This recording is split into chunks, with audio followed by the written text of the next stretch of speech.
আমরা সবাই বিজয়ী। আমার মনে হয় শুধু শেষ পপ আপ বার্তাটাই। আমরা দেখেছি যে আমরা বিজয়ী, আমরা সবাই বিজয়ী। আমরা সবাই এক নতুন আকাশে উঠছি।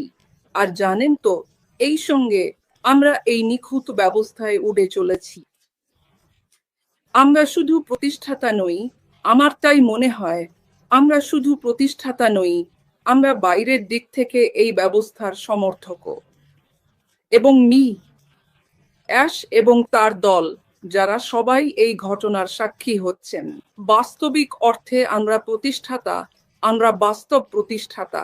প্রতিদিনের ভিত্তিতে এবং অ্যাশ প্রতিদিন কাজ করছেন। আমরা বলতে পারি যে অ্যাশ এবং তার টেকনিক্যাল টিম 24 ঘন্টা নিরবচ্ছিন্নভাবে কাজ করছেন। এবং এটা সত্যি, আমরা সবাই এই সুন্দর প্রকল্পের সমর্থক। আমরা অ্যাশকে ভালোবাসি। কাজটি সম্পন্ন করতে পারেন। জো প্রকল্পটি সম্পন্ন করেছেন। আমরা সবাই সেই দিনের জন্য অপেক্ষা করছি, তাই তো? আমরা চাই সেই দিনটা খুব শিগগিরই আসুক এবং আমাদের শুধু দরকার আমাদের শুধু একটা অফিসিয়াল ঘোষণা দরকার, যেমন পপ আপ মেসেজের মাধ্যমে, অথবা আমাদের সিইও অ্যাশ মুফারিস আসবেন এবং অ্যাশ আনুষ্ঠানিকভাবে ঘোষণা করবেন কি হচ্ছে এবং কিভাবে আমরা বিজয়ী, তিনি খুব শিগগিরই ব্যাখ্যা করবেন। আমার তাই মনে হয়। আর অন প্যাসিভের পরবর্তী ধাপ, নিশ্চিতভাবেই অন প্যাসিভের পরবর্তী ধাপ শুধু আগের চেয়ে বড়ই হবে না, বরং আগের চেয়ে আরো ভালো হবে। আমার মনে হয় এই সুন্দর লঞ্চের জন্য এটা আগের চেয়ে আরো শক্তিশালী হবে এবং আরো ঐতিহাসিক হবে। তাই আমি সবাইকে বলতে চাই, আমাদের হাল ছেড়ে দেওয়া উচিত নয়। আমার মনে হয় এই মুহূর্তে, যেহেতু অ্যাশমু ফারিদ স্যার এই প্রকল্পটি এত সুন্দরভাবে করছেন, যেমনটা তিনি দিয়েছেন, তাই আমাদের ধৈর্যের মুহূর্তগুলো এমন যে সেগুলো ভেঙে পড়ার জন্য নয়।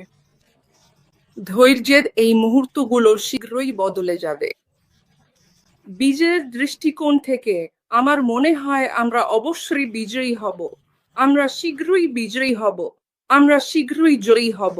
তাই এটি আমাদের সম্মান ও গর্বের সঙ্গে বিজয় এনে দেবে।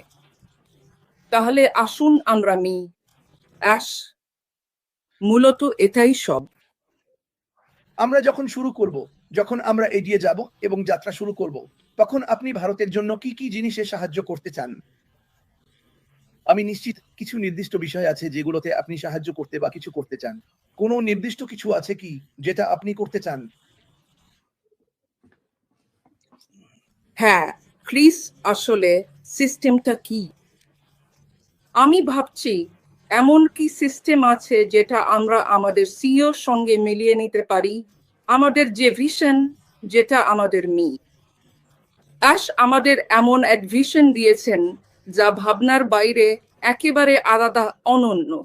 তাহলে অ্যাশ চেয়েছিলেন এআই ডিজিটাল প্রোডাক্টের মাধ্যমে মানবতার জন্য কিছু করতে, যেখানে একজন সাধারণ মানুষও উন্নত হতে পারে, বর্তমান অবস্থা থেকে শীর্ষে উঠে যেতে পারে এবং নিজেকে সন্তুষ্ট করার পরও একটি সম্মানজনক জীবন যাপন করতে পারে। সাধারণ মানুষ থেকে শুরু করে ভালো চাকরি পেতে পারে এবং দরিদ্রদেরও সাহায্য করতে পারে। তাই ভবিষ্যতে আমরা দান খয়রাত করতে পারবো দরিদ্র মানুষদের জন্য। আমরা শুধু এই সিস্টেম থেকেই দান খয়রাত করতে পারবো।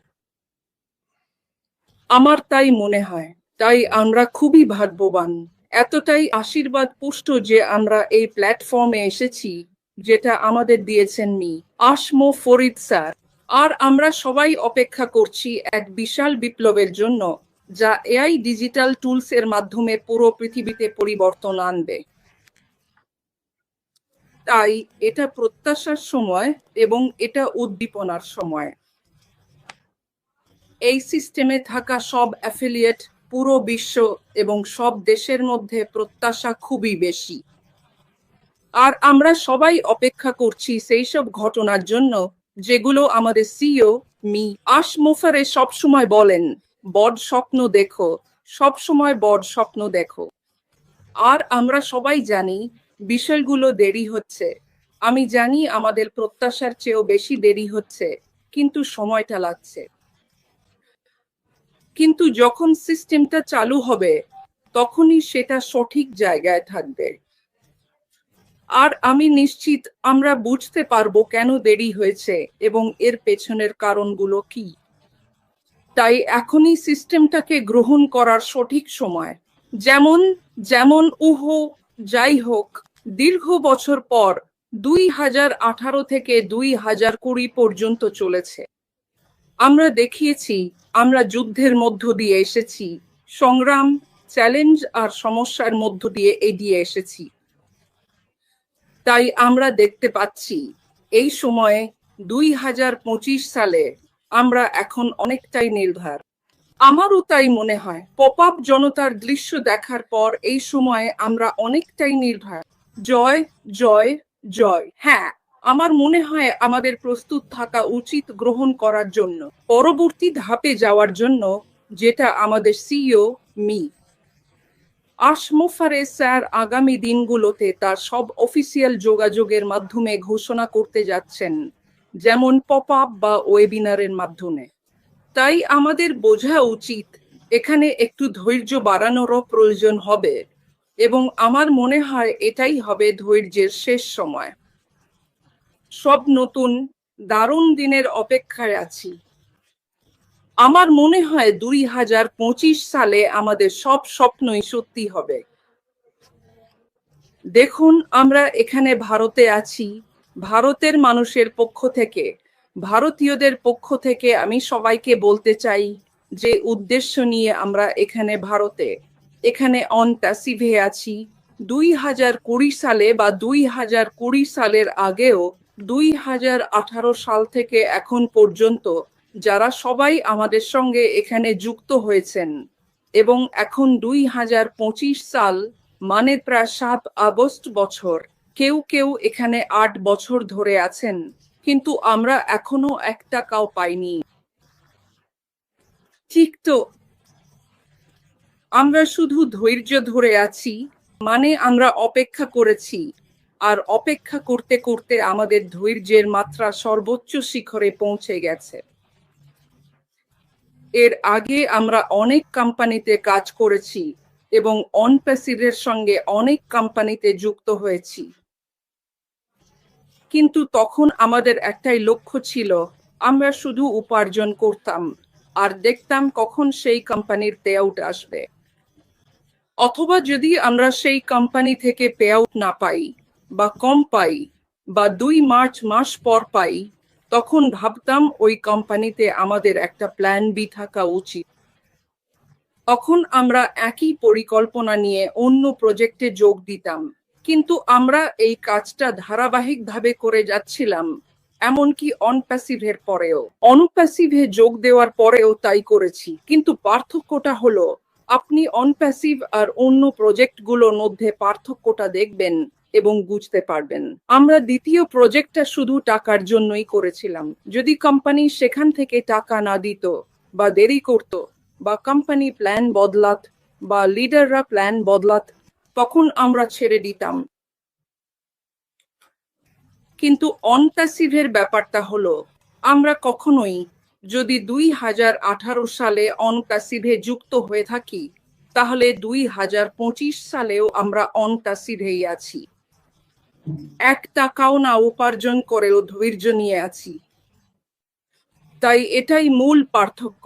আমি অন প্যাসিভ কমিউনিটির সকল ভারতীয়দের বলতে চাই, যদি আমরা একটা পাই, আমরা এমন একটা সিস্টেম পেয়েছি যেটা আমাদের মনে হয়েছে এটাই আমাদের স্বপ্নের প্রজেক্ট, এটাই আমাদের স্বপ্নের প্রজেক্ট।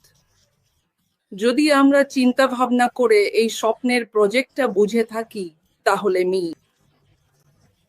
মুফারিস স্যার, তিনিও চিন্তা ভাবনা করেই এখানে যা করছেন। তিনি হারিয়ে যাচ্ছেন না, তিনি কোনো স্ক্যামার নন। তিনি যদি স্ক্যামার হতেন তাহলে এই সিস্টেমটা এখানে আনতেন না আর লাইভ সেশনও হতো না। যেমন এখন ক্রিস আসছেন, প্রতিদিন লাইভ হয়।